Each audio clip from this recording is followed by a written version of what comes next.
ഇന്ന് മലയാളത്തിൽ ഏറ്റവും നല്ല ശമ്പളം മേടിക്കുന്ന നടിമാരൊരു 10 സിനിമ ചെയ്താൽ ആ കിട്ടുന്നതിന്റെ കൂടുതൽ പൈസ ഈ ഒരു വർഷം ഉണ്ടാക്കുന്നുണ്ട്. നിങ്ങൾക്കറിയാം, ഉദ്ഘാടനത്തിൽ കൂടി.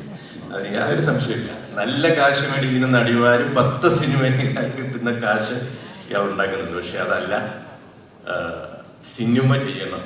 സിനിമയിലൊരു അതിനോടുള്ള ഒരു പാഷൻ എനിക്ക് ശരിക്കും അറിയാവുന്നൊരു എന്നോട് സംസാരിക്കാറുണ്ട്.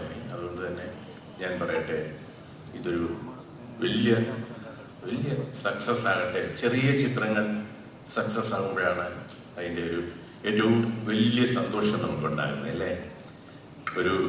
ഞാനൊക്കെ ആദ്യകാലത്ത് ഈ കോമഡി ചിത്രങ്ങൾ ചെയ്തുകൊണ്ട് വന്നതാണ്. ശിപായിലുകൾ, കല്യാണ സൗഗന്ധിക, അനില കൊട്ടാരം, അങ്ങനെയുള്ള പടം ചെയ്ത്, ഹൊറർ പടം മേഖല ആകാശകന്യ ചെയ്ത്.